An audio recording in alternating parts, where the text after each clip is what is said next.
Welcome to the Winged Wheel Podcast. Here to talk all things hockey are your hosts, Brad Crisco, Ryan Hanna, and Evan Lobsinger.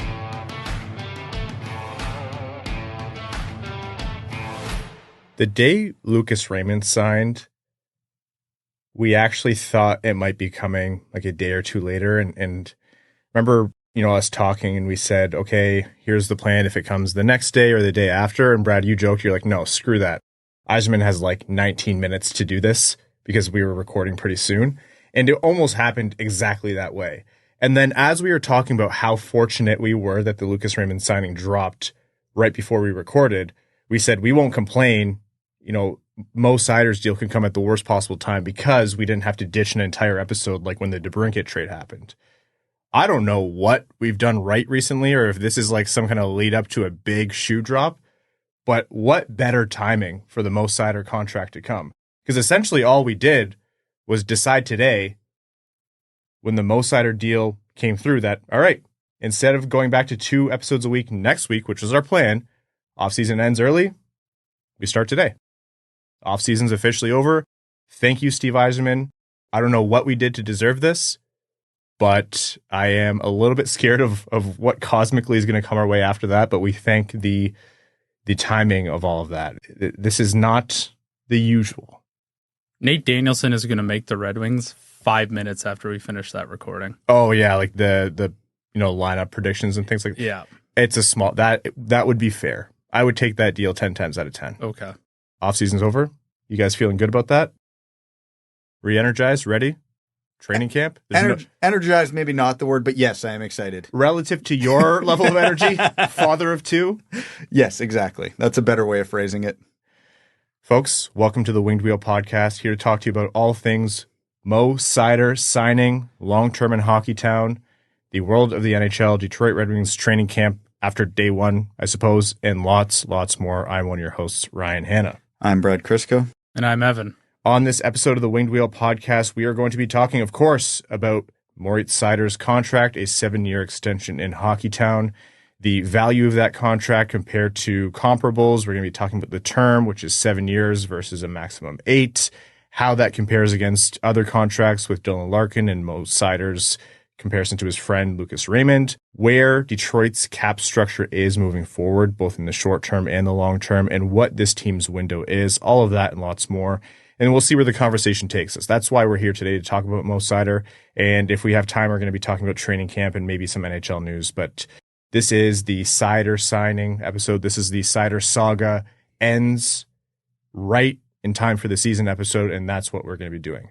Before all that, I want to let you know that the Winged Wheel Podcast is primarily supported by our Patreon supporters, patreon.com/Winged Wheel Podcast. If you want to support the show, you get access to our bonus overtime episodes, which record right after these main ones. You get access to our bonus off-season episodes and any other bonus content we put out there.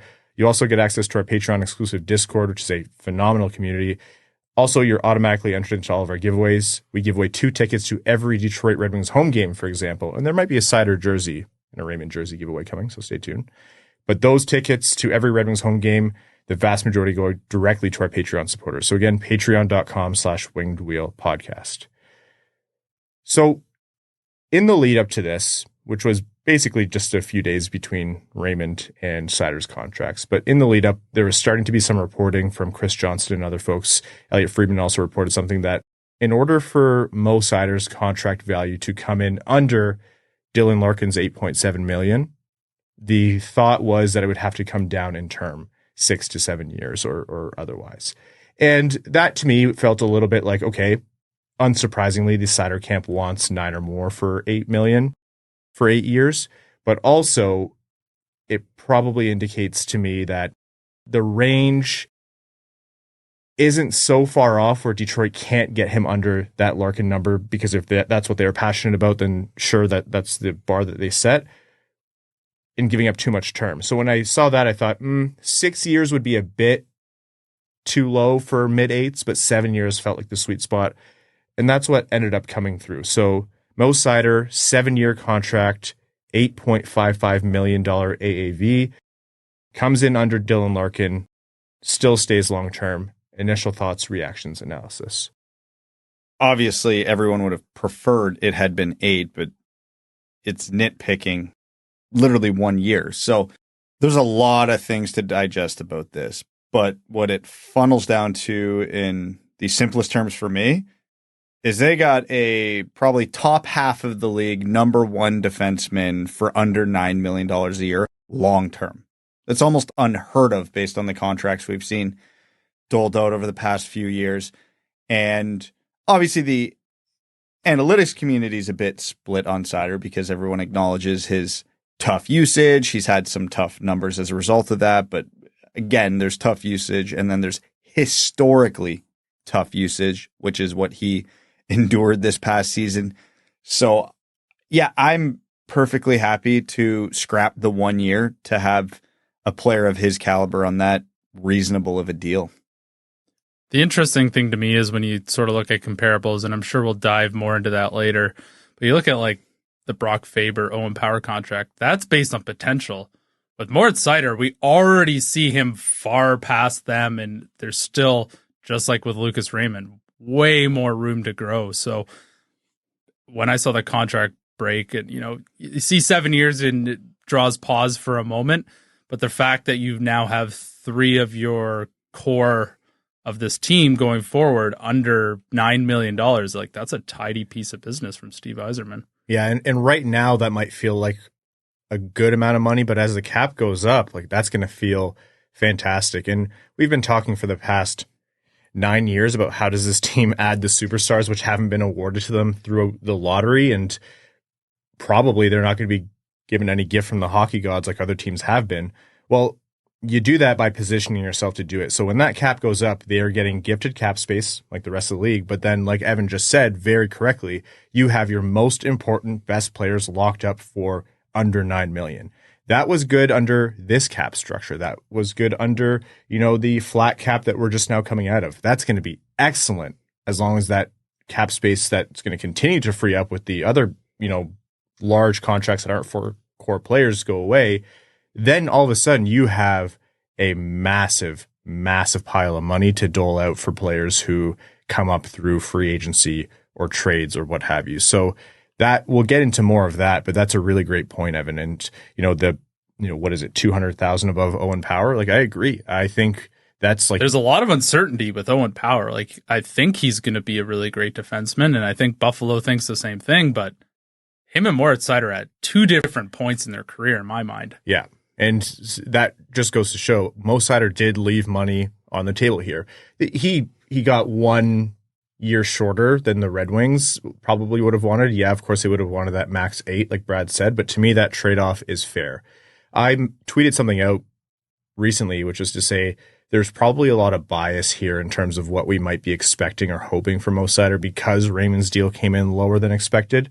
So even though Seider took a year off and is still at the mid-8s and much closer to Larkin than Raymond is, I think it should be acknowledged that Seider, like this is a good value deal. Like that is, no matter where you are on him in terms of what you think his ultimate offensive ceiling is, or no matter where you are on him in terms of, what the analytics say and the underlying numbers, and do they really appreciate how tough his usage was? Like you both said, that's your number one right shot D.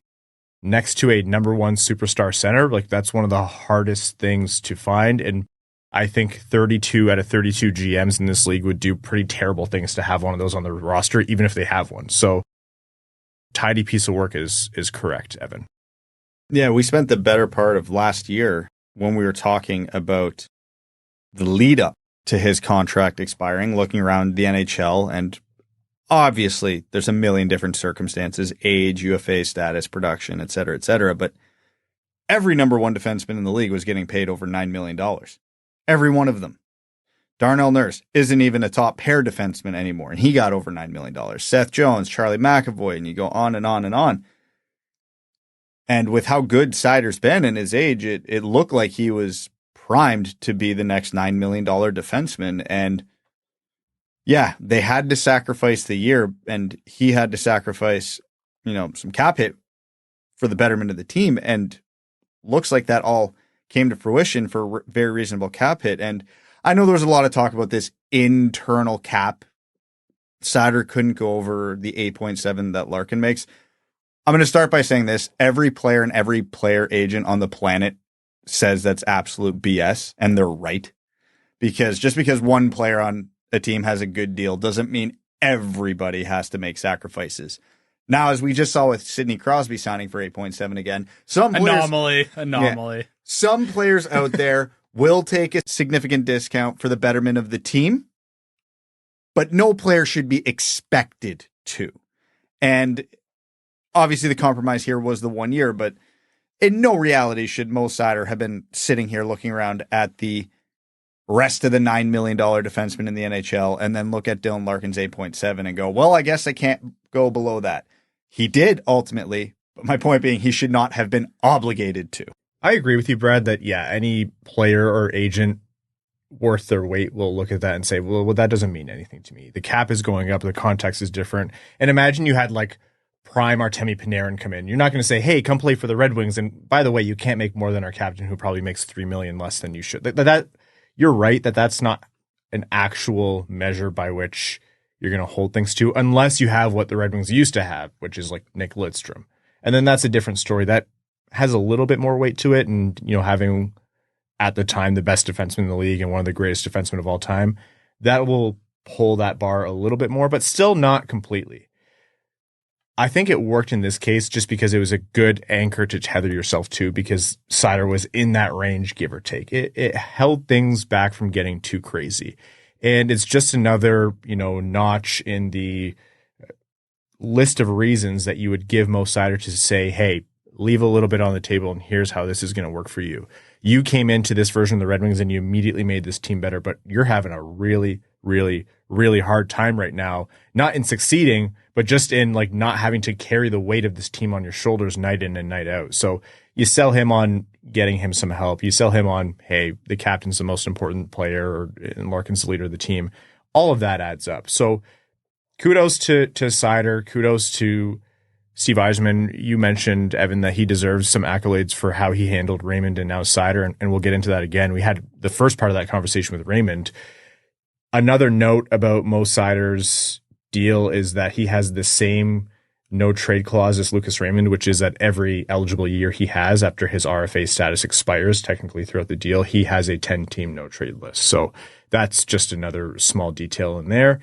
But his extension being 7 years versus 8, it does move him off the Raymond timeline. It staggers them by 1 year.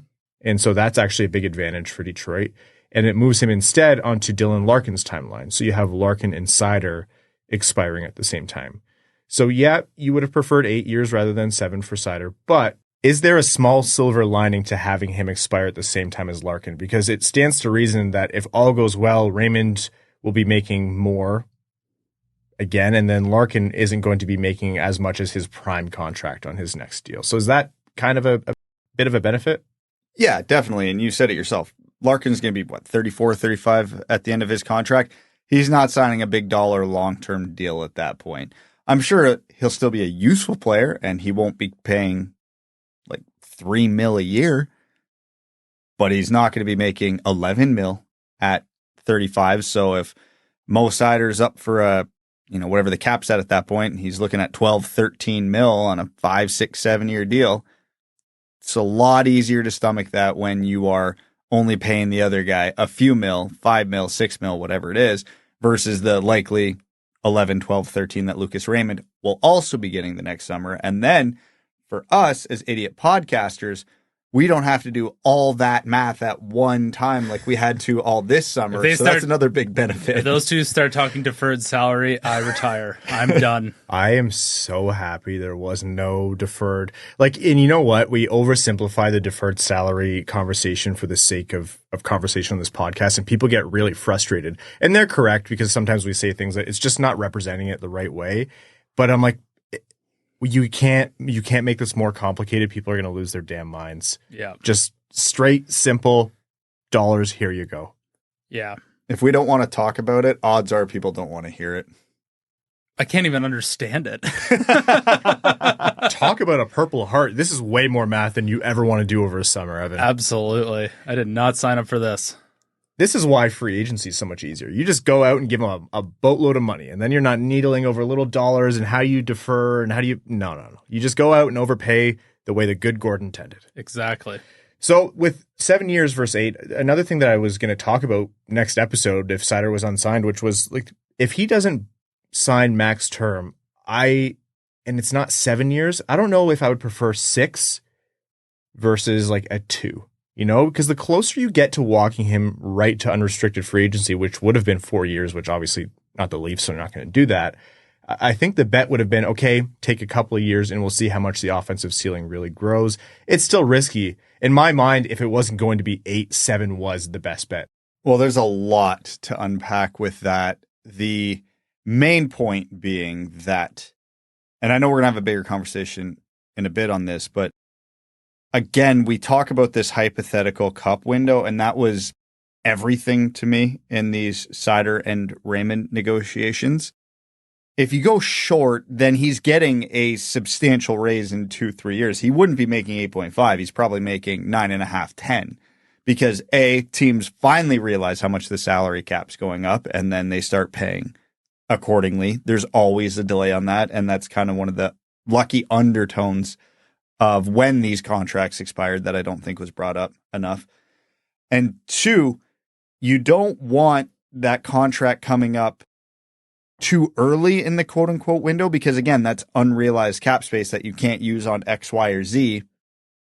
And if all goes well for the Red Wings, built around this core trio, and you get 3 to 4 years of a quote unquote cup window under this contract, you're okay overpaying a 29, 30-year-old on a 6, 7, 8-year deal if you're right in the middle of your cup window, because you don't care about the back half of that.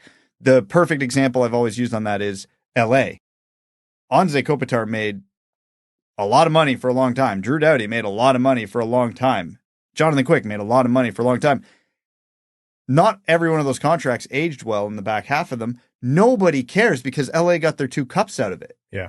Right? But Bobrovsky's contract is justified in Florida. Exactly. It's all about the timing of everything. And I am much happier getting as much of this 8.5 in the window versus getting a 9.5 or a 10 in the window for a bit longer, if that makes sense, rather than, pushing it, kicking the can 2-3 years down the road, however long that bridge could have been. Fully agree. And you're buying 3 UFA years, and that to me is important. So Seider's $8.55 million. I think Max Bultman did a good job of bringing up the appropriate comparables. Obviously, he had his article ready to go right away because he's a machine, so we'll link that in the description.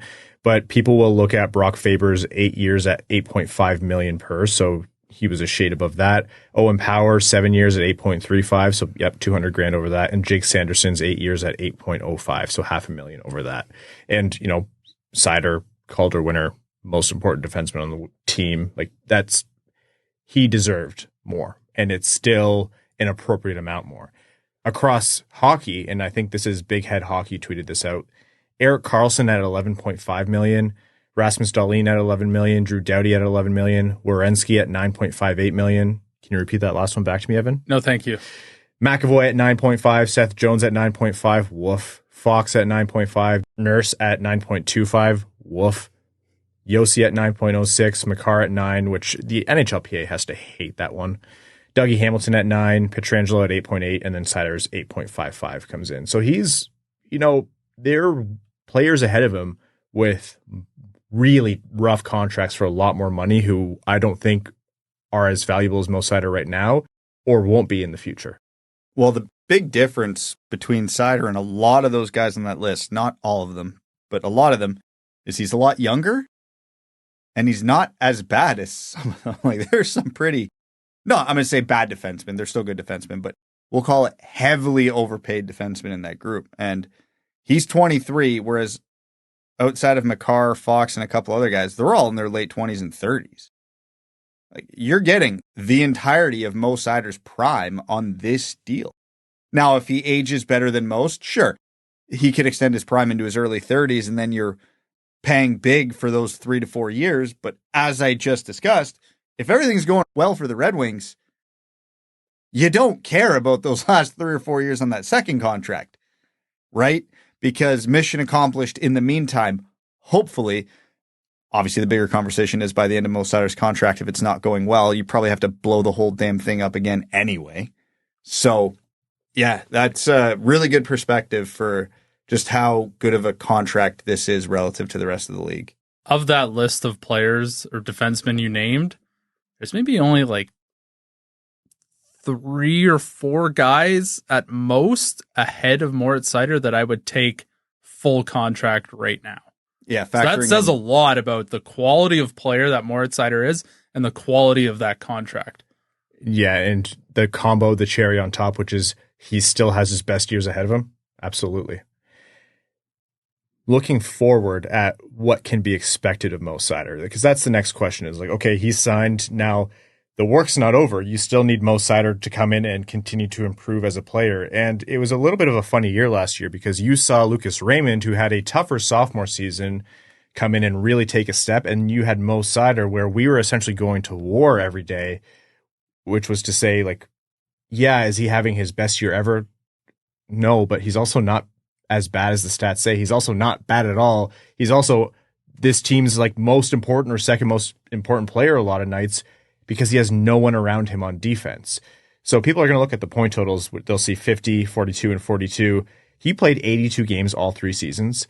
And as you noted, Brad, he has historically hard deployment, defensive zone starts, the quality of his line mates, being hemmed in, having offensive opportunities way, way, way less than the other top defensemen. Like, it looks bad because he's constantly having to play defense and essentially defend the castle on his own. And it's really hard to articulate to folks who aren't tuning into Red Wings games every single day just how much worse it would be if he wasn't there. Now, the unfortunate part is there's a couple key cogs that have to go right for that to ease up on Seider this season, but there's a world where he has the same job this upcoming season if nothing else changes. But with all that in mind, what are the expectations for Mo Seider immediately and then over the long term of this contract? Immediately, it's going to be the exact same thing. He's the workhorse number 1 defenseman, going to play a ton of minutes, going to play the toughest matchups. It's without Wallman, it's going to be even more pronounced this year. As excited as we are for Edvinsson, he's essentially a rookie this year. Everybody needs to remember that throughout the season. He's probably an upgrade on some other guys, but still, he's not a guy coming in that's going to suddenly ease the workload on Seider. You can argue if Seider's the best player on the Red Wings or not. I don't think he is, but he's easily the most important player right now. You take Dylan Larkin out of that forward group, I still think they're going to score some goals. You take Mo Seider out of that defense group, and the goalies might quit within a month. Well, that's why the Red Wings signed 4 goalies. They've got infinite backup.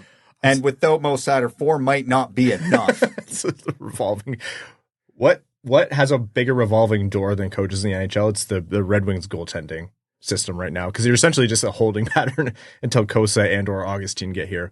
But it's a good point. Like, I think where I differ from you, Brad, is I have that false, unfair hope of Simon Edvinsson. I've gotten on a soapbox on this podcast and said, you can't expect Simon Edvinsson to be Mo Seider in his rookie season, even though he's not technically one. Like, effectively, he is a rookie. You're totally right. And you can't expect him to lift this team up on his own. But I think there's a chance, man. I think there's a chance that by the end of the season, Simon Edvinsson is, even if they don't put him on that top pair with Seider because they want to split the talent, I think he's their second best defenseman. It's not a high bar. It's a Brad Crisco height bar. Hold on.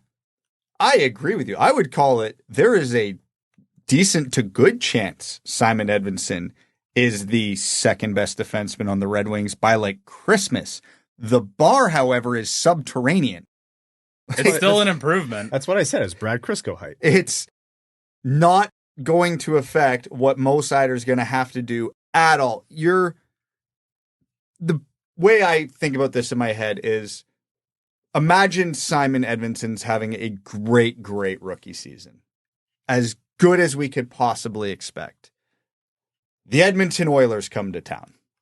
You throwing Simon Edvinsson out against McDavid, or you throwing Seider out against McDavid? I think you're praying and you're doing a combo and you try to mitigate. Like, that's...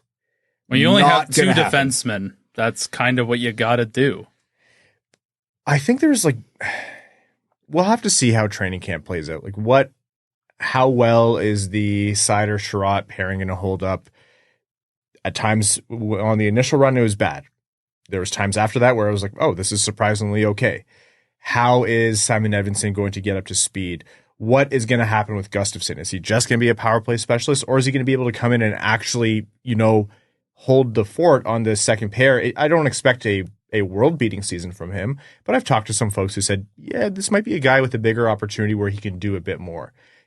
And then that allows you to put Jeff Petrie on as a third pair right D or a 6-7 guy. And then that's a much more appropriate deployment. So there's no world where this Red Wings defensive roster as it's constructed right now is going to be top end. It's just not going to happen. For folks who have been listening to this podcast for a while, I am the least of us to speak in absolutes. I think anything is possible. This D-core is not going to be a great D-core, but there's a chance it gets up to serviceable. And that is one, you're better. You're giving your goalies a better time. You're allowing your offense to take over a little bit more. You take pressure off when you're not scoring 4+ goals a game. But two, you're just allowing Mo Seider to breathe and grow as a player some more. We don't know what this team is like without Mo Seider because he hasn't missed a game yet, and I shudder to think about it. The hope here is the long-term solution for Mo. The Red Wings don't have a lot of great shutdown NHL caliber options coming through the system, but between Sandin Pellikka, Bouillon, Edvinsson, there's candidates to take some minutes off. What you're hoping is year 2, 3, 4, 5 of Simon Edvinsson is, we can throw him or Seider out against anybody, and you put them on different pairings, and their complementary D partners aren't Jeff Petrie and Ben Chiarot. And now all of a sudden you're taking the load off Mo Seider, and all of a sudden you can put him in some offensive situations, and then you really see the best of both worlds, which realistically for the next 2-3 years we're not going to see. It's not possible, because even if the Red Wings go big game hunting in free agency next summer, it's probably not a defenseman. So I think that if Mo can, this is probably the extreme end of phrasing it, weather the storm for a couple years, it should allow him then to finally evolve into his full self. It doesn't have to take that long, though. Hear me out. And this, I'm talking about a all things going well scenario and a lot of ifs, and I know you're going to hammer me about that, so I'm going to get that out of the way. But all things going well scenario and a lot of ifs, Simon Edvinsson is who we think Simon Edvinsson can be. Call it an upper end of his development as a player. Sandin Pellikka comes in sometime within the next year or two. You make a signing to shore things up. You make a trade, one key trade. It can change everything. The nice thing about defense compared to offense is there's fewer roster spots. What it means, each individual player has a larger impact on that position, right? That's just math, and it's just time on ice. There's only 2 players out there. And so if Yzerman makes one single move or, a decent trade and something in free agency, and then you have really great prospects in your system, and then maybe between Wallinder and Bouillon and whoever else, someone else comes through, Johansson, I neglected to mention there, like you mentioned, Brad, you get something out of those guys, then all of a sudden, that's actually quite a big revamp. So I don't know that it has to be 3 years, and it could even be as short as 1 if Yzerman gets drastic. And now that you have the cap space that you're coming up with, I think it's possible. I don't want to instill hope because I'm being unreasonable and you're being reasonable, Brad, to acknowledge that. But I think it doesn't have to stay this way forever. And so I just want to caution against saying, that's absolutely going to suck for the next while. Does this mean I'm the tiebreaker? Yeah. Wait, do I want that? All depends. Do you want to hear my answer? Hit us with it. The offseason's over. It means we have to. Okay. Fair enough. I've deliberated and listened to both of your arguments very closely, and Ryan, I side with you. Oh my God! All right, here's my rebuttal. The podcast. That's good. 9.5 years is good. We're stopping right there. I was not expecting that.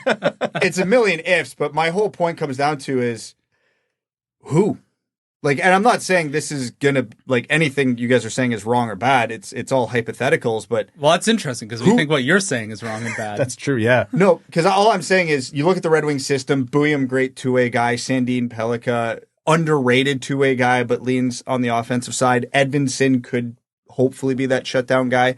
But if it's not Edvinsson, there's no other player in this system who even has a chance of playing the role Mo Seider's playing. And that's the part I want to emphasize. That 2-way shut down, playing against McDavid, Crosby, Austin Matthews, defensemen. Edvinsson has a chance. And I'm with you. I'm a huge Edvinsson fan, and I think he will ultimately be the guy to take the load off of Seider. Not in the short term, though. Absolutely not in the short term. Yeah, but I'm talking about by committee. Like you don't need. You would love to have a few Mo Seiders, but who has that? We're about to go to 39 teams in this league. It's going to be thinner and thinner.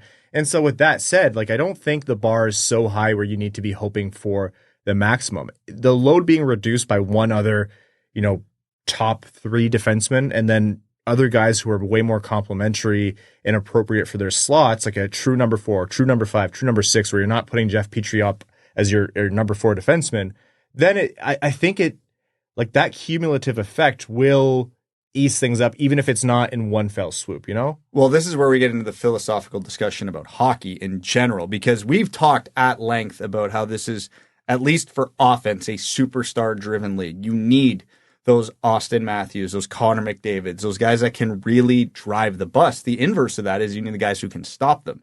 You look at all these top teams that are going to Cup finals and they have 1 through 6 good D. They are relying on their top pair almost universally to be the shutdown guys, right? Like the perfect world and the scenario where I probably get closest to your argument is Edvinsson and Seider is that pair, and they both go out there and they play the McDavids and the Crosbys of the world. And then you have the Sandin Pellikkas, Booyams, Johanssons of the world. When they're out there, it's not going to turn to crap. But when push comes to shove and you need to keep the puck out of your net and boom, there's Connor McDavid over the boards, you're not thinking, you're sending Seider over the boards. So that part of his game's never going to go away. The hope is that it can go away enough that he's got enough support, i.e. likely Simon Edvinsson, it can loosen up the other end of the ice for him a little bit. I don't think that usage is ever going to go away. I think it's not going to be this extreme, but he's always going to be in the upper tier of the league from that standpoint. A, necessity, and B, he's really damn good at it. Yeah. Here's the thing. We've been in a flat cap world for a while, and it's not that the Red Wings were in the same situation as the Leafs for a lot of that time, right? Like they had cap space, spilling out of their ears at some point, but if there's no other willing partners to play with, then effectively you're living in that flat cap hell too. We're in a world now where the cap is going to go up predictably by a lot, and if it's not a lot, it's going to be a lot, right? Like that's the math coming up, barring some other, global catastrophe. That's what we're going to be looking at, and the Red Wings have contracts coming off the books. And what have I said to the point where people are probably, driven insane by hearing me say it is Steve Yzerman got no lottery luck. He did as well as he could with his first round picks. Like you would take this offer 10 times out of 10, but to get to that level, because you're right, Brad, you need those higher end superstars. You need those higher end players. You have to GM your way out of it. So a lot of cap space. You still have prospects, a lot of prospects. You still have picks. It's not like you've depleted your picks. Yzerman has an opportunity to GM his way out of it. And I know you asked, and you want to ask again, who?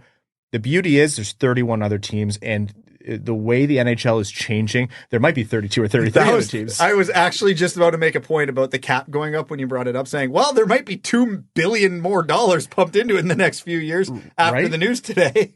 And like these owners are going to want to add that money. We'll talk about that. I don't know if it's today or another episode, but I think like you're going to see the NHL change a lot more rapidly in terms of roster makeups now that teams have money to play with. I mean, you can only go on somebody's spending sprees like you saw the NHL did this past offseason. But I think Yzerman now has that window in front of him. And we'll talk about the window in just a second here. We're going to take a quick break to hear about the sponsors of the Winged Wheel podcast. Hockey fans, the new season is calling. Fuel up for it with Factor's no prep, no mess meals. Meet your wellness goals in time for puck drop thanks to the menu of chef-crafted meals with options like Calorie Smart, Protein Plus, and Keto. Factor's fresh, never frozen meals are dietitian approved and ready to eat in just 2 minutes. So no matter how crazy it gets following the on-ice action, you'll always have time to enjoy nutritious, great-tasting meals. Make today the day you kickstart a new healthy routine. What are you waiting for? Treat yourself to restaurant-quality meals that feature premium ingredients like filet mignon, shrimp, and blackened salmon. And you keep kitchen time to a minimum. Factor meals are ready in 2 minutes. No shopping, prepping, cooking, or cleaning up, so you can enjoy effortless support for your lifestyle. Choose from 6 menu preferences to help you manage calories, maximize protein intake, avoid meat, or simply eat a well-balanced meal. Head to factormeals.com/wingedwheel50 and use code wingedwheel50 to get 50% off your first box plus 20% off your next month. That's code wingedwheel50 at factormeals.com/wingedwheel50 to get 50% off your first box plus 20% off your next month while your subscription is active. Welcome back. We are just getting into now the Red Wings window argument, and we kind of touched on it as we were talking about Seider's contract and what this does to the window. Like you mentioned, Brad, you have more years of him at a really good number to take advantage of to try to build around. And Evan, you said the same thing. You have Larkin, Raymond, Seider all locked up for sub $9 million. You know, to narrow it down and understanding that you can't predict the unpredictable, and I just went on a whole spiel about, you know, the league's going to change rapidly. What is Detroit's window to be competitive? Like, they're a fringy wildcard team this season, and they were last season. But in terms of actually being a playoff contender, what's that window look like to you? So, playoff contender should be within the next year or two, just because they almost got there last year. Don't think they get there this year, but there's reason to think they could. The cup window is what I care about, and after the certainty of Raymond's contract and the certainty of Seider's contract and the certainty of Larkin's contract, we've got a pretty good idea here. First point I got to bring up is all of those guys are underpaid relative to what they bring. And when we're looking at this cup window, they're likely going to be very underpaid relative to the salary cap and what they provide, because Larkin's probably going to sustain his current level for a bunch more years. Seider and Raymond, is reasonable to expect, are going to get better from what they are now, even though their contracts are reasonable for what they are now. They are paying, I forget the exact math, only $1 million or $2 million more for these 3 core pieces than Toronto is for Matthews and Nylander alone in the same window. Which, hey, don't get me wrong, I'm not saying any one of those players is better than Matthews or Nylander, but 3 players versus 2 is a pretty substantial difference when you're building a roster. And I know $575,000 more, if that matters. Especially in a league Jesus. where you have to take line changes. Yeah, famously in the NHL, you have to do that. It's not like the NBA where you can just leave a superstar on the court the entire game. So what this brings me to is, if we're going to look at in reference to Seider's contract specifically, because it lines up with Larkin, so it's the easiest to base off of, years 4 to 7 of that deal is the sweet spot that the Red Wings should be looking at now. They're going to be in their prime. They're going to be producing. The salary cap's going to be up a ton. All the bad contracts they have on the team now are going to be long gone.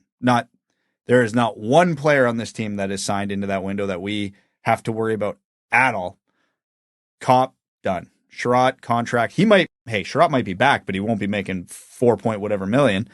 You know, Hull will be gone. Husso's off the books. Like, all the nitpicking and the wrongs Yzerman has done, the slate will be wiped clean, and you have this core 3. What do we call it? In Toronto, it's the core 4. I'm not calling this the core 3. That feels like an off-brand ripoff, but this trio that you can build around at good value with a strong prospect pipeline at every position, mostly. The window's there, the opportunity is there, the path is obvious. It's now building around the edges of it. You need, multiple of Danielson, Kasper, Mazur, Sandin Pellikka, Bouillon to hit. You need one of Cossa and Augustine to hit. We understand that, and it's unfair to put it on those guys, but it needs to happen. Like, MBN, you can keep going on and on.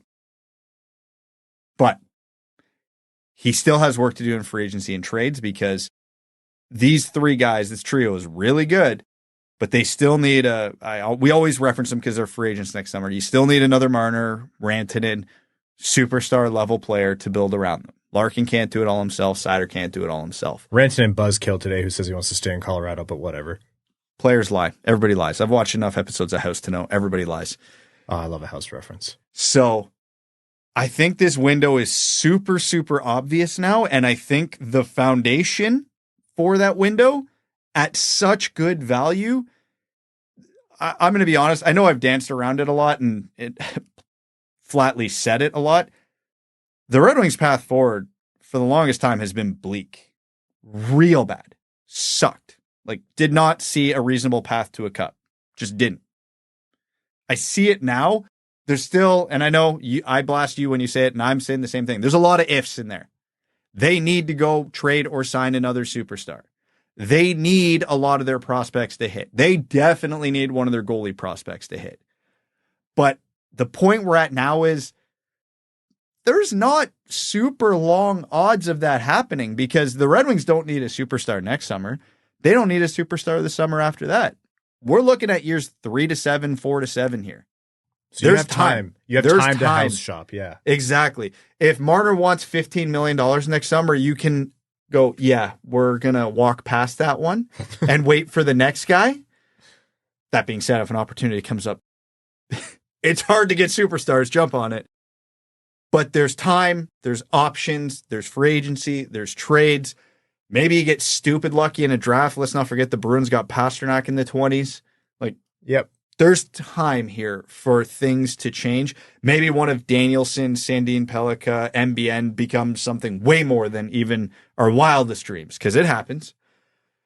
But the foundation is set. Now it's about building around it with the oodles and oodles of cap space you are going to have. I'm going to call back to something that was said. I think it was from an overtime question closer to the beginning of the summer. And it was, I think, after free agency, actually, because we said, wow, there was a lot of money thrown around. And yeah, you would have liked some of these guys, but not for the money they got. And you're very happy that some of these other players who got big money that they didn't even touch at all. And, you know, maybe counter to what some people were expecting, we said, like, we're happy Steve Yzerman didn't go out and participate in that absolute, you know, circus where the Red Wings have participated in the past, and they got the likes of Franz Nielsen and other bad contracts that burned them for a while. And that was a first step in what was a successful summer by abstaining. And then you got the question, which was, well, then what's a successful summer? And I think we went so far as to say, and you went so far as to say, Brad, like, yeah, you needle on these small and middling contracts and too much term for this guy and too much money for that guy. But if they nail, after getting Larkin right, if they nail Seider and Raymond long-term, 8 years or close to it, then that creates the window that you just explained, Brad. And that makes it so that is a great foundation that Steve Yzerman built. So he does deserve the credit and accolades. Like, we don't shy away from saying, like, that was a bad deal.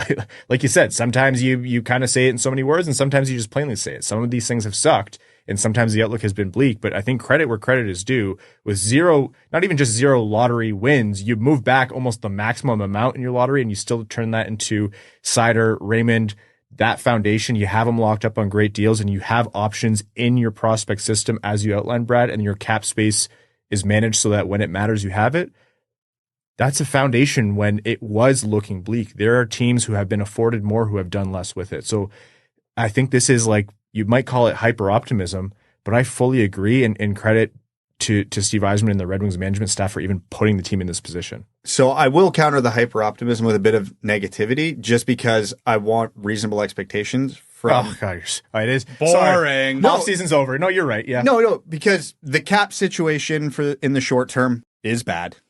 There are a lot of dead weight contracts on this team. The key prospects aren't close to making an impact at the NHL level. Even if one or two of them make it this year, they're going to be rookies. Patience is still required. If you want to talk about the rebuild phase, we're probably in it for another year or two still. Playoffs might be 2-3 years away, realistically, because you need the cap space to improve around the fringe. They're capped out right now on a team that's probably not making the playoffs. I think they're coin flippy in the playoffs already. There's a path there. There's definitely a path. I won't go so far as to say coin flip 50-50. I give them something in the 30% range this year, give or take. Not necessarily an indictment on them, more so how strong teams around them got in the offseason. It's fair. And that's fine, because, again, I've been beating this to death for a while. I don't care about this year. Yes, I want to see the playoffs. I want to see success. I'll be hyped as anyone. It'll be fun. It doesn't matter. They're not winning the cup this year. The whole reason, and I'm glad you called back to it because it wasn't even a thought in my head. We were happy when the Red Wings stayed the hell out of free agency this year for the most part in terms of all the big names that were flying around, because we didn't want those contracts running into the window, because if they happened to sign Raymond and Seider to long-term deals, the path was there. We didn't want anything to ruin that plan. Yeah, the short-term cap situation sucks. Yeah, the prospects are probably a little further away than we'd like them to be, but that's a two-year problem. After that, quite literally could be all rainbows and sunshines if done properly. I think for me, I think I'm mostly in the same camp as you guys. The next few years can be lean, and we're going to have a lot of the same conversations, I would imagine. But if I'm the Red Wings and they're lacking a true superstar, I'm looking at the guys right now who are early to mid-20s who will be hitting the UFA market in 4 years, and I'm highlighting every single one of those guys and saying, our pro scouts need to watch these guys every single game for the next 3 to 4 years. And those are the ones the top ones we are going to target aggressively. We don't need to worry about the pro scouts. We established this last episode. It's just stats. That is true. It is just points, stats. baby. Just keep a close eye on the points leaderboard, and then just look at the contract status from there. Sort by descending point totals. Who's a UFA? We're good to go. My favorite advanced analytic is big points, and all that is the bigger the number, the better it is. Absolutely. I do agree with what both of you just said, and I think where I differ is probably like the nuances which are implied in there, which is I am, I think, a little bit more optimistic about what we saw last season carrying forward. And this is a conversation for the episodes ahead, right, as we get into season preview territory. So we won't do all that right now. But I still think there's still fun to be had and opportunity to be had because, like you said, Brad, the superstar could come in 3 years or it could come next year. It's just about when the opportunity comes up. And that trade that Yzerman makes, whether it's one big, sexy trade that fixes everything on defense or just a couple incremental pieces, that's going to happen over time. Well, if Detroit's already in the margins where you're talking, high 30s and you want to be a pessimist about their playoff percentage, chances, then every single move moves them closer. And yeah, the East got better. Talk about saying the same thing all the time. The East kind of gets better every year, but it doesn't always translate that way. So I get it. I'm still carrying a lot of the optimism from being a point away, a tiebreaker away. But I think, yes, fundamentally, I agree on the mid and long-term prognosis of this team's window now that Seider and Raymond are done. But I think the short term, we could have some fun. And I think it's still fair for the fans to have expectations that fun happens sooner rather than later. I'm not talking go to the conference finals, but I'm saying make a push for a wild card spot. Well, if the short-term target is to maybe make the playoffs or 30% chance to make the playoffs, then I need to see Carter Mazur, Marco Kasper, Nate Danielson. I need to see what they could be, because that would change my long-term projection on this team. I've never got off that train. One or two of them needs to play a majority of this season. Again, I'm not going to freak out about opening day roster because we see they have 12 NHL forwards right now. We're hoping for good health, good luck through the preseason, and those are the 12 forwards on opening night. They are not getting through a season without one of those guys getting injured or traded or something. Then, when that happens, we better not see like an Austin Czarnik coming up, is all I'm saying. It better be Kasper, Mazur, Danielson coming up when that opportunity arises. And that's the next big discussion now that Raymond and Seider are done. So I think, in all, there's a good range of optimism, but also keeping things reasonable. And I think the measure probably goes closer to what you two just said. Like I said, yeah, the Yzerman has created a foundation here out of nothing, but there's still a lot of work to be done. But that's a much better spot than we were in, when Yzerman came in 2019. So nice way to cap off the summer. Let's talk very quickly about day one Red Wings training camp. Obviously, Mo Seider not there as it started today, but any quick takeaways or thoughts that you had from day one, what the Red Wings are looking to do? Max in his article noted that there's a focus on defensive improvement, and Berggren, actually, I think it was refreshing to see his perspective on saying, like, that's what I've been focusing on, watching other players, really wanting to work on that part of my game. So the buy-in seems to be there from Berggren. My big takeaway from day one of training camp every year is there should be no takeaway from day one of training camp. Everybody's getting the feel for everything. I think everything you just said is true and it's worth talking about, but that's not a day one of training camp thing. That's something we knew was going to be a focus all summer. Like Newsy coming in and saying, we're going to be better on defense. Yeah, man, we hope so. Anybody who watched a Red Wings game last year can tell you that's something you should be focusing on. But yeah, it was just honestly just a relief to see them on the ice, just to see some hockey happening. That's my day one every year is I just watch clips and read some pieces and read some tweets and go, here we go. And then I'll worry about the minutia in a week or two. It's funny because, yeah, you don't take anything away from day one, but instead of focusing on the prospects, you're thinking about another newer Red Wing or someone who's newer to the team, and that's Patrick Kane, right? Like he talked a lot about, I came in and was successful last season, and I didn't even have a chance to rehab properly. Like I didn't have training camp. I didn't have an offseason of rebuilding atrophied muscle and, getting my limberness back and building my strength back up. So you kind of have to take him at his word because he proved everyone wrong once. And if he comes in and has a good training camp, that's a big kind of question answered as to where some of these lost goals going to come from and that lost offense. So that's another thing that I'm looking at and seems to be all signals good so far. It was actually kind of cool and funny and almost a little shocking when he mentioned that this is the first training camp he's ever been to in the NHL that isn't the Chicago Blackhawks. Oh, that's because right. The trade to the Rangers was mid-season. He hadn't signed with the team at training camp last year, so this is his first non-Chicago training camp. And That's crazy. And it's got to feel like actual closure now because Chicago could have signed him. Yeah. They could have signed him, and I mean, he could have played with Bedard, and like they have a lot of young, but Chicago said like that door's closed, and we've moved to a different chapter. So this is home now, and this is where he's starting off. That is wow. Things that make you feel old. Weird to think about. Okay, quickly some NHL news before we jump into overtime. Sidney Crosby signing for $8.7 million on a short-term deal. Just, a couple of years to see where he's at. And that guy is still one of the best players in the league. And I maintain he's going to go up like one of the greatest players of all time, a lot higher than people think. But for him to have that efficient of a contract, I get he's old by NHL standards, but he's still one of the best players in the league. He had 90 points last year, give or take? That's annoying, man. No, I think I figured this out. He's using a 10-year-old stick. He's using like 12-year-old gloves. He's been wearing the same helmet and jock strap since he was a toddler, basically.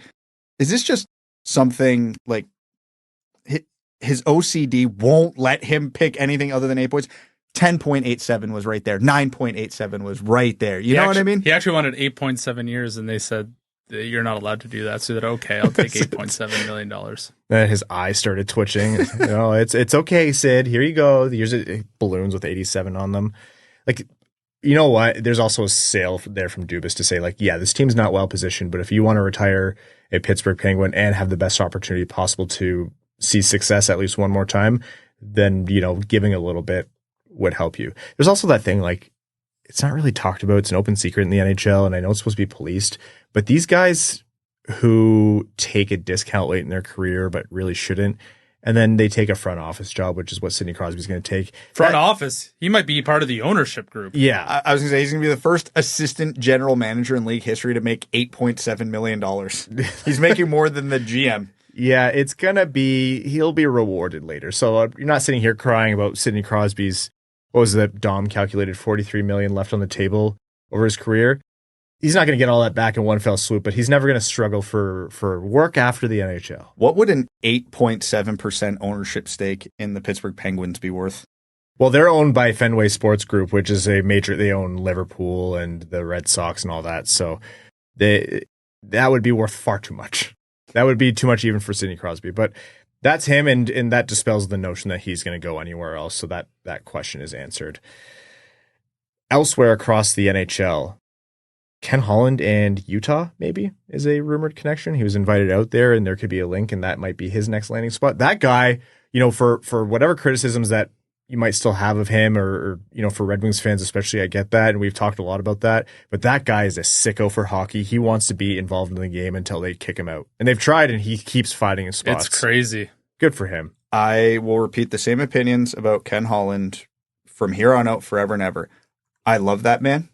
I wish nothing but the best for that man. I'm very happy he's not making hockey decisions for the Detroit Red Wings anymore. Yeah. And then I'll just seed this one because it's going to be a conversation in the future, but evidently it's reported that NHL owners will be meeting soon to deliberate and potentially approve an expansion opening in the NHL.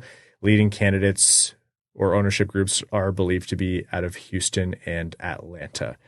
Those names wouldn't be new, but we've talked about expansion a lot in this show, and every time it comes up, there is just far too much money. You're talking about $2 billion expansion fees. The NHL is not going to pass up on an opportunity to do that. They have too much money that they think they lost during COVID, and they have too much, ground they want to cover compared to other major sports, and they want to get into more American metro markets. It's going to happen. Oh, 100%. Houston's the no-brainer. Anybody pushing back on that one, I don't know what to tell you. Dallas has been a huge success, so hockey works in Texas. It's if not one of the biggest markets the NHL aren't in right now in terms of population size.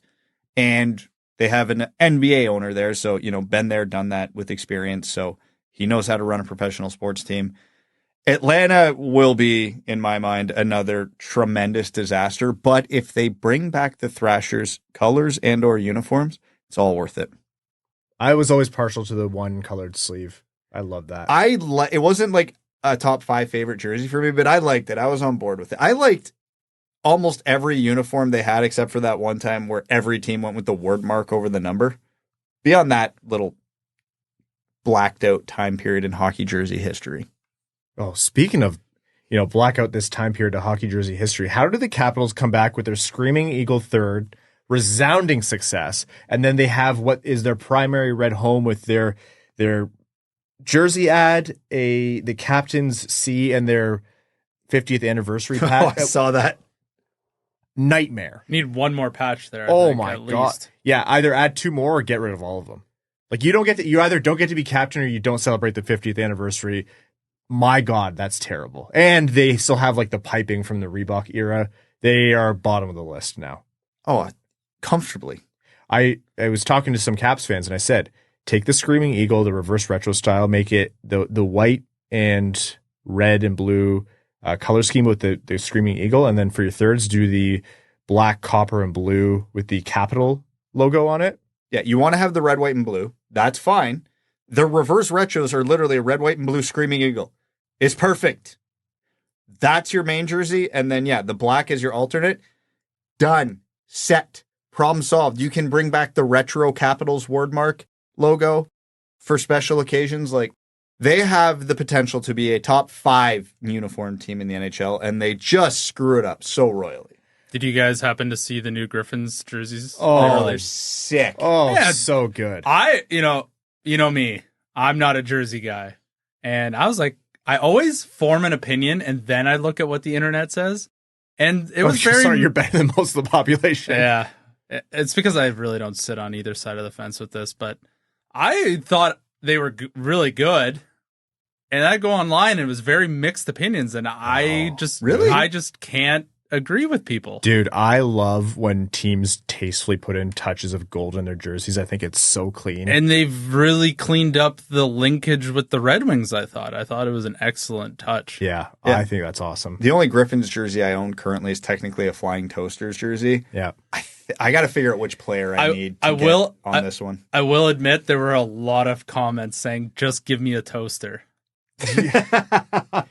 Well, No, that or bring back the Jurassic Park jerseys. Either one, I want a Griffin, a toaster, and a dinosaur skeleton on the same wall. Your backdrop's going to be elite very soon. Without giving away too much, I feel like we're going to have an opportunity to add more Griffins jerseys to our repertoire in the future. All right, let's jump into Overtime. Overtime is brought to you by our Patreon supporters, patreon.com/wingedwheelpodcast. If you want to go the extra mile and support the show, the bonus episodes, the bonus overtimes, the giveaways, which include 2 tickets to every Detroit Red Wings home games and potentially an upcoming Seider and Raymond jersey giveaway, the Discord, so much is offered to our Patreon supporters, and we're always working to make that experience better.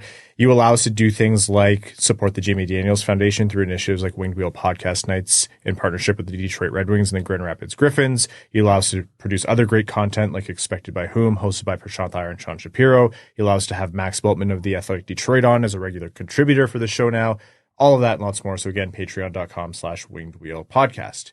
Let's take some questions. A lot of phenomenal questions about the Seider signing, and we think some of it was answered in the episode. So if we missed this one, you're still going to get it in the overtime. But just for the sake of getting one in here, Wizard of Osgood says, super happy about the Seider contract, but I want to throw it back to goaltending as I tend to do. With the abundance of goalies in camp, how do you see all these goalies getting playing time in the preseason? Most interested in seeing Cossa, but I'm afraid with him slotted for Grand Rapids, he'll barely get any time. I think the firmly established guys, so for the sake of this point, we'll call it Lyon and Talbot, are going to barely play.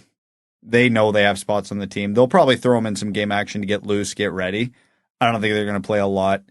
I think Husso they're going to want to be careful with, depending on how he's holding up. I think Campbell's going to play a lot. I think Costa's going to get some good run. And yeah, it's just going to be a big old platoon because I think the Red Wings are playing the max allowable preseason games. So there's opportunity for all of them to get however many reps the Red Wings want to get them. All Motor No Hands says, you guys said at the end of free agency that if this is where we ended with Mo and Razor locked up, you'd consider it a huge success of an offseason. Has Yzerman renewed any confidence you may have lost in him?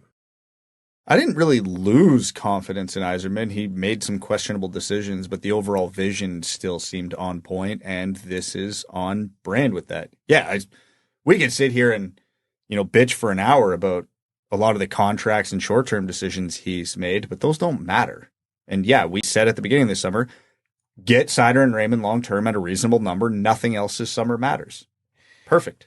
The Gyms says, first off, just want to thank you guys for getting us through this offseason. We're all ready to get our hockey fix back on and the contract stress behind us. Let's play a game of Would You Rather. Considering next offseason, Yzerman signs another true top-pair D-man from free agency or lands a star top 6 forward in free agency. Contracts for either player are the same for the argument. Forward, 1,000%. I agree. Top-pair D-man? True top-pair D-man? The Red Wings might already have 2 of them. Yeah. They are lacking at forward. Because again, I love Patrick Kane. I love Vladimir Tarasenko. Great players. JT Compher fills in admirably. Even DeBrincat, he's only got 3 years left on his deal. Larkin and Raymond need long-term help there. L says, I'm new to hockey, so sorry if this is a dumb question. L, welcome to the game. No doubt. Actually, there are dumb questions. We ask them a lot on the show, but no, always happy to help expose more of the game to new fans because that is what makes hockey great. When you say Seider played the hardest minutes in the NHL, is that measurable or is it more based on vibes while watching the games? It's both, but it's very measurable. Yeah. There's complicated, models that you can build out that will say Seider played this many minutes against Crosby. This is Crosby's production. He played this many minutes against McDavid. This is McDavid's production. And then they take a rough accumulation of all the guys they were out against and go, wow, yeah, this guy was playing against the guys who had all the points. And then you look at defensive zone starts and offensive zone starts, because obviously if you start with the faceoff in the other team's zone, a little more stress-free, a little more options there.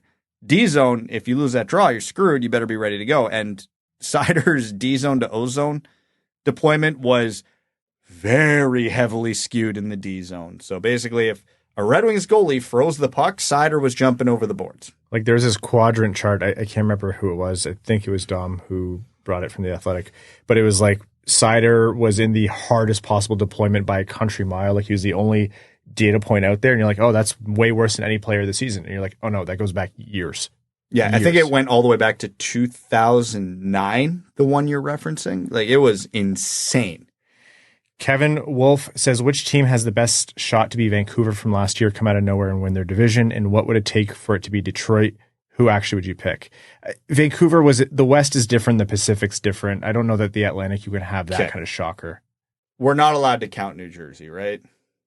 Because everybody's expecting them to be good again. I think you can count New Jersey. Then it's obviously New Jersey. They got the goalie. They're healthy. They made several key signings. They've got a couple good prospects. I think they're winning the Metro. That no spoilers, but yeah, like I don't even think that's a hot take. I think they're going to be one of the favorites to win the Metro. Yeah. I'm just trying to see out west. Can anyone surprise out west again? Utah. Can you imagine? Oh my God! Like you got to look at a team that's on the playoff fringes, and then you have to look at, do they have a star goalie?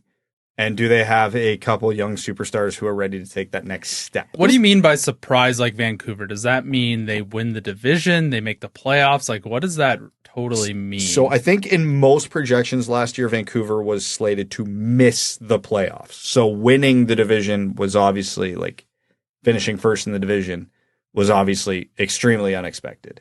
New Jersey's the obvious one. If anybody's going to do it in the Atlantic, I have zero faith in them, but the formula is there for Buffalo. It's not going to happen, but who would that be in the Central? Maybe like Utah might be the answer. Minnesota? I don't know. I don't know. Yeah. You guys might not like, just so weird. You guys might not like this answer, but it might be Washington.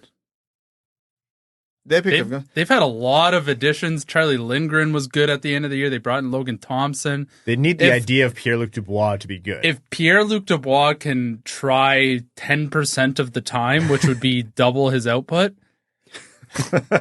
they could... Double of 1 is 10? They could be the team. That would be... You know what? I don't have a fully formed thought on this. Brother, welcome to the podcast. On this one yet. As we get to our division previews, I'll put more thought into it, but that was the other team that sort of came to mind. Okay, next question here. Listening to Ryan Hanna in the shower says, hey, dum-dums, instead of dub-dubs, says, a couple of years ago I had an idea about the GM award. Instead of handing it out every year, how about every 3 years? For example, in 2022, someone gets named GM of the last 3 years, then again in 2025, and then 2028. Et cetera, et cetera. And then in 2029, someone will get named GM of the decade. The award as it is now is something that I've never really gotten behind because you can't really judge how a GM is doing by a 1 year sample size. What do you think? Stay fresh as always. The GM award should be kind of what the Norris has turned into in terms of just the Lifetime Achievement Award. Like, hey, this guy's due. He's built a good team. We're going to give it to him this year. So I have no problem with them awarding it every year. And there's no rule that says you can't give it to the same guy over and over again. Like when Tampa was on that stretch of being a top team every year, they should have given it to Yzerman or Breezeball every year. They could have absolutely justified it. I just hate the way they do it. It's just always the final 4 teams. There's no rule saying a golden retriever can't win GM of the year. That would be a pretty boring sequel to Air Bud, if we're being honest. Him just cap space. Him just barking into a phone a whole bunch. And to be honest, if I can't even name you who won it 2 years ago, who won GM of the year. I think Neil is my guess. I don't know. I think right now it is treated as like who's been good for the past 3 years. I think it's. I just don't think you can perfect it, so it kind of is what it is. Last one here, Darren Fick says, what does all of this mean for Joe Veleno? And more importantly for me, a fan of Joe Veleno. Cheers on a great offseason, even if we never got the Twisters episode. We're still doing it. We are still doing it even if the offseason is over. And for creating and cultivating the best community for fans of the best organization in sports. Let's go Red Wings. Well, that helps. I've seen it 3 times now. You sicko. And I watched the OG Twister 3 nights ago. Well, we're doing it again soon, brother. I am still on my conspiracy theory that if there's a lot of challenge from the young guys, Joe Veleno is primed to be a trade piece or expansion piece. Expansion won't happen that fast, but still. He's souped up Luke Glendening for the long term. Okay. We're going to wrap up the Cider Signs episode of the Winged Wheel podcast, and welcome to the season. The off season is over. Thank you all so very much for tuning in. Again, if you want to support the show, patreon.com/Winged Wheel podcast. And if you want to support the show, but Patreon's not for you, what you can do to help us out is leave a rating wherever you get your podcasts. Spotify, Apple Podcasts, the thumbs up on YouTube, subscribe wherever you get your podcast, tell a friend about the show, all that stuff that really helps out.